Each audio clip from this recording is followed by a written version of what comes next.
It is Throwback Thursday when we dive deep into our vast CBC archives. The popular role-playing game Dungeons and Dragons was once considered a threat to society. In the early 1980s, as the fear of Satanism grew in prominence, games and activities once considered innocent were suddenly causing a moral panic among some. Those against the game argued it was responsible for violence and aggression. Have a look at this. This game has angered a lot of people, but others support it adamantly. The game is totally harmless. From his Southeast warehouse, novelty shop owner John Barron defends Dungeons and Dragons. For beginners, the game appears complicated. There are several characters, the monsters and the dungeon master, and the players who carry through the fantasy. Many people feel the game is psychologically damaging in that the role-playing is not constructive. One critic of the game also feels that Dungeons and Dragons promotes Satanism. There's a book called None Dare Call It Witchcraft, who said it's the most cleverly packaged presentation to the occult ever made. They're not hurting anybody. They're not becoming members of cults out of this. They are not denouncing their religion. They are just being normal kids playing a fun game. One Calgary elementary school teacher was using Dungeons and Dragons to help teach a class until the school principal ordered the game stopped. Public school trustee Ann Blau wants to see the game out of the classroom and out of the lunchroom. I'm saying it's not something I want in our school system, and I do not want it in my home. Some critics feel the fantasy game incites children to get violent, but a university professor says that's okay to a point. It's okay to be mad at people, provided you don't go and attempt to beat their brains out or, take practical action. Stories, games of this kind sometimes are helpful to children who feel very put down and very angry.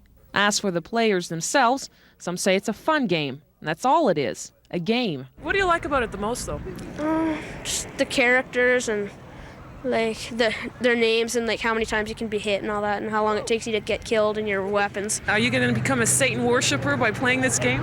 No. No more than I am from listening to rock and roll. Cass Rusi, CBC News, Calgary.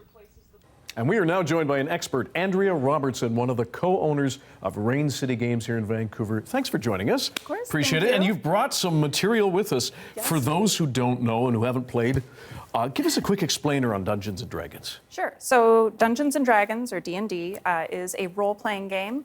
At its core, it's really a collaborative storytelling game. Mm-hmm. So you have a bunch of players around the table, and together as individual characters or as the dungeon master, the kind of referee of the game, all together. You're taking your characters through adventures, through spooky dungeons or slaying mighty dragons. There's all sorts of forms it can take. Everything in between. Mm-hmm. So why do you think there was a bit of a moral panic among some people, and how it got linked to Satanism? Unfair or not? Spoilers, they weren't summoning any real demons. Okay, there you go, kids. Yeah. I think it's a combination of fear of the new. Mm-hmm. It was new and different and weird. Mm-hmm. You're rolling these arcane-looking things. 7, 8, 9, 10-sided dice, a bunch of numbers on them. So you have these weird-looking things. The early adopters of Dungeons and Dragons also tended to be people who maybe didn't find belonging in sports or the more traditional kind of things. And so you have, and I say it lovingly, the weirdos playing this game together. Who knows what they're up to? The book looks kind of scary. And it all just kind of steamrolled into And it sort of played into it. And we know we've seen this on, for example, shows like The Big Bang Theory, where the described and perhaps prescribed nerds are playing Dungeons and Dragons passionately. Do some of the stereotypes and still linger about the game, or have people moved on mostly? People have mostly moved on. The player base for Dungeons and Dragons these days is incredibly wide. You have a diversity of genders and races, identities across the board. It's really a welcoming community, and you can be anyone in real life, and you can be anyone in the game. It's a there's a seat for everyone at the table. And at Raincity Games, how popular is it? Do people come in and play? Yes, yeah. Really? We have in-store D&D campaigns. We have one just finishing up right now with a bunch of school kids. So, you know, schools and parents have embraced Dungeons and Dragons as a way to get their kids, you know, practicing math, but also practicing, you know, collaborative, team building, community building kind of stuff. It's a teaching tool. Absolutely, yeah. Interesting. Andrea Robertson, we really appreciate your time and your expertise. Thanks for sharing Dungeons and Dragons with us. Of course, thank you.